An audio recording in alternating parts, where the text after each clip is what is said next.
So last month I had my very first gallery show thanks to a local gallery called T Mary, run by Tina Mary Rucker. And the process was really interesting. For a while, at least since the start of the year, I had been applying to calls for entry that I found in this website called Call for Entry. And so if you go to the website, you will find a list of applications that you can submit for different types of art. So you can filter what type of art you want to submit. If you want to submit to a national, to a local, to a regional gallery. Uh, so what I've been doing is using this website, mainly this website and also some others, but mainly this website, Call for Entry. And what I do is I go in there every Monday or maybe every 2 weeks and try to find shows, calls for entry that are regional. So obviously that limits the amount of applications that I submit, but also I think increases the chances that you would get one. So long story short, I submitted one for a regional gallery show, and the theme was 12 by 12 works, and the title was something like small works, big stories, something like that. And also, I didn't expect anything from it because I've been applying for this like since the start of the year. I hadn't submitted that many, but I would say like at least a dozen. And the story, it goes the same way every time you submit, and then you get an email saying like, "Oh, you weren't successful this time, but we encourage you to keep submitting." Um, so I was really surprised when one of my photos was accepted. And to be fair, I submitted I think 4 or 5 photos for this gallery show, and in just one of them was accepted. And in fact, it was really funny because I don't title my photos, and so I usually just add untitled to the title field. So I got the automatic email that it was that untitled was accepted, and I didn't know which one. So I had to contact the gallery owner and ask for a photo of the one that I should submit or to bring physically to the space. Anyway, so I finally submitted a photo. I printed it myself. I framed it with an Amazon frame, nothing too fancy. Um, and the experience was great. So a bunch of artists, around I believe 30 artists were featured. 20 artists with 30 or so pieces were featured in the gallery show. Um, it wasn't a big deal. I got a lot of support from my friends and family. But what surprised me is that after this show, I was contacted by the gallery owner again to be featured in a street photography show. And instead of being 20 or so artists, we were just four artists. So each one of us got an entire wall uh, to use with our photos. So that was really exciting. And because of the difference in importance that I perceived for this show, it's not the same being featured among 20 others versus just four. I really wanted to pay attention to the details of how my photos would be featured. And I did learn a lot of things from the first gallery show, because it was a sunny day. Uh, my piece was close to the window, so you can see that the paper and the glass that you use really affect the experience of the viewer. So for this show, I decided to frame individual pictures, because also I use some pictures that are in an odd formats. They are not the typical 2 by 3, and So what I did was printed them myself. I have an Epson 900, so I can print pretty decent quality with it. I have a big roll of paper, so that wasn't a concern of mine. I already had the inks, so everything I printed it myself. And once I had them printed, I sent them to a local framer, and that was a big surprise because it's pretty pricey. It can get pretty pricey. I ended up opting for museum glass. That means that it has an anti-reflective coating, and it really does make a difference, but increases the price for around $60 to $80 per piece. Um, and in total, I brought to the gallery 7 pieces, and the cost of it was around $2,100. So it's definitely a big expense. Um, the pieces are currently up, and you're expected, or the ideal is that these pieces will sell, and you will make your money back. The gallery always takes a cut, obviously, but it's part of how this business works, or at least that part of the business. So I'm not too worried about it, but I think I learned a lot. First, it really makes a difference if you print your own photos, or at least if you're used to printing your own. So if you haven't, I would highly recommend to start printing, even if it doesn't have to be a fancy printer. Just get used to seeing the difference between what you see on the screen and what you see in the paper, because I feel like we are so used to seeing photos on a screen that once you print them, you're like, oh, this is not my photo. Especially if you print color. My work is only black and white, but I do print in color now and then. First, for maintenance of the printer, but also because I do take color photographs when it's like a family photograph. If you're on vacation and there's other people that are featured, I do take color photos, because not everyone is keen to see themselves only in black and white. They always ask, like, where are the color photos?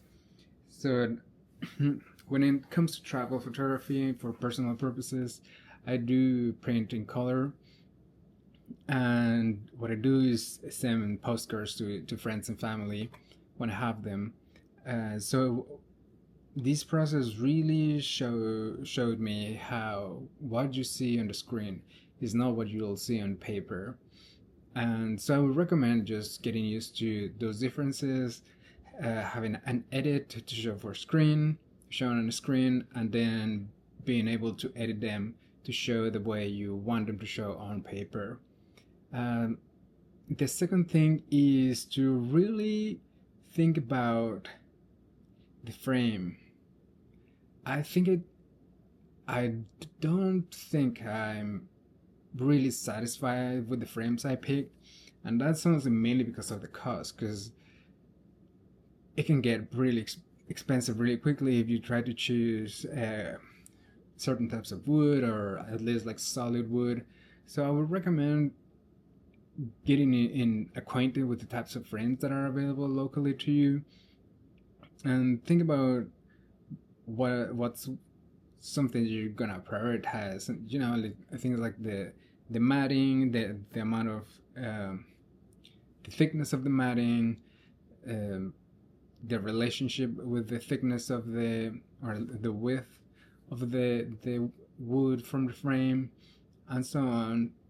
That those are things that I don't think with as photographers we don't think about those things too much. And I think we definitely should, especially if you're aiming to show your work in a gallery. I know some photographers just pick something simple, and I did pick something simple. I just picked white matting, 2 inches of white matting with a 2 inch frame, 2 inch width frame, and that look great. I'm really satisfied with the photos, the how the photos look, but certainly it wasn't an easy choice. I was when I was picking the frames, I was looking at some that you could tell that are higher quality, and you can tell that are solid wood, and the way they are painted, or stained, it's really really well done. But the cost is just prohibitive. So finally, when on the day of the show, before that, I didn't know what to expect in terms of layout. I drafted some layouts on Photoshop of what I would want to do, or how I would want my photos to be displayed, and I sent them to the gallery owner and everything. But in the end, the gallery chooses how they're gonna display your work. I really don't think that unless you're aiming for a solo show, I don't think you get to say how your photos are gonna be displayed. So that was a little bit of a surprise, or more than a surprise, a little bit of disappointment, because I did have some ideas, and also the sizes of the photos that I brought to the gallery were intentionally chosen to be displayed in a certain way. So I had like different sizes. I think it's like an 8 by 12, maybe a 16 by 20 something. There we go. I'm checking the sizes. So I have different sizes. The smallest one being 15 by 20 framed. Then a couple of 21 by 29, another one 21 by 27, 20 by 28, 31 by 17. So as you can see, there are different sizes, quite a bit of different sizing. And all of these I picked based on a layout that I had picked.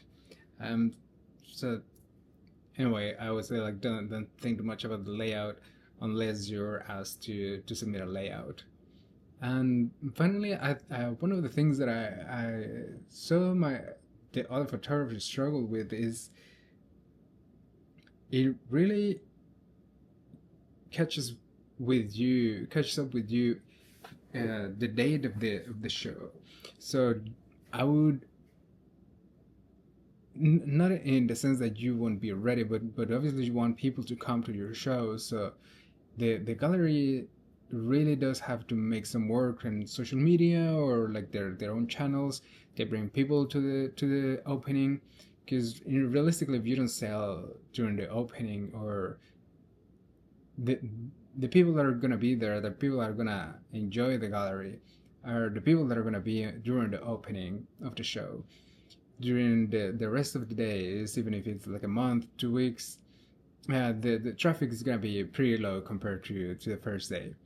So the gallery does have to make a lot of work, to do a lot of work for marketing the day, to advertising the opening. But I really think it's really important for photographers to do their own lifting. So what I did is I went to the gallery and I picked up some of the postcards that they have, to basically their flyers. So I sent them to friends. I brought them with me everywhere, and if I was in a coffee shop, I left some there. And basically, you just have to tell everyone that you're gonna have the show, because no one else is gonna ask you if you have a show this month or this week. So you really have to take it on you to do the work. And I saw the other photographers have a little bit of a struggle with that, because what I meant with that the day catches on with you is that you're just focused on your work and submitting the photos, and then these shows really happen from maybe you have like 2 weeks notice, and so once you deliver your photos and they are ready for putting up on the wall, you have a week or two in which you have to tell the world that this show is happening. So some of the people that I shared the walls with uh, did little to no marketing, and it doesn't really harm just their sales of the photos or the people that come to see their work.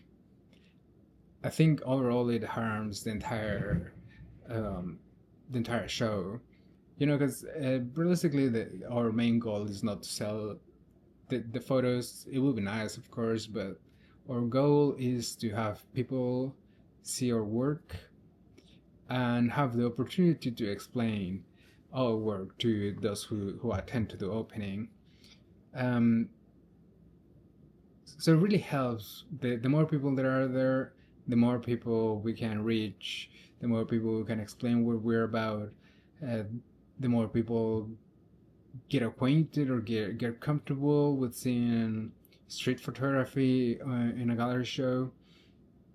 Um, so I would say, like, definitely, if you have the chance, if you have the opportunity to have a gallery show, don't neglect marketing that date. Tell your friends you're gonna be there. Don't be afraid. Don't feel like you're gonna bother them. Don't feel like you're gonna be a burden. Your friends and your family love you and will be proud once they're there. I think I got in my head for the first show that I had, and I did tell people, but I was also worried that they wouldn't have a good time, that my photos weren't enough to inconvenience them and make them get out of their homes and travel to this gallery and see my work. And I was completely blown away by their response and how they showed up. They organized in groups and they were so happy to be there. I didn't think that would happen, and I'm glad I was proven wrong. So the second show, I didn't hold back. I told everyone. I posted on Instagram. I was proud, you know, like it's something that you should be proud. Um, you know, just you just have to shut that voice in your head that tells you you're not good enough. Because realistically, your photos were already chosen. Your photos already had a validation stage when someone thought they were good enough, and so you just have to go with the flow. Tell your friends. If a stranger thought that your photos were good, imagine what your friends will think. Your friends love you. Um, so that's it. I think those were my learnings. I'm I'm just gonna keep trying. I recently saw a friend that got a master photography or something like that. It's called uh, published, and it's the same thing. You just have to put yourself out there. No one is gonna ask to see your photos.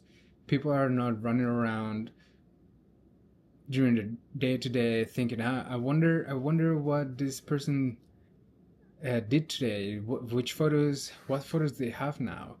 That people are not gonna ask you for that. So you just gotta show the world your photos, and that includes posting on social media, posting in your online portfolio.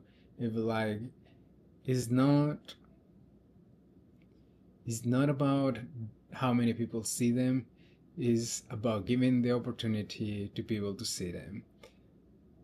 People are not gonna ask for them. You're gonna show them to them. And the only way you can do it is if they are somewhere and then you meet someone and you tell them, hey, I'm a photographer. You want to see my pictures? Here they are. And if they are printed, all the better. Printed photography is the way it's supposed to be. I know that it's great having them on a screen, on a phone, in your computer is great, they're accessible, but a real photo is the one that's printed. And I can tell you that now that I have a practice of printing almost every day, I see something in my photos that once they're printed, I notice something that I didn't notice when they were on my screen. Even though I extensively go through details while I'm editing my photos in Lightroom, I print them and I see something new. So I encourage you to do two things: print your photos and submit to galleries. Doesn't matter if you don't get them, just keep trying. It also builds your practice to tell a narrative, because you have to convince the gallery that your photos are good enough, not only aesthetically, but that they have a story, and that story is worthy of telling to other people. And that's just something you gotta practice. Anyways, those are my learnings, and I hope that helps you in any way. Until next time.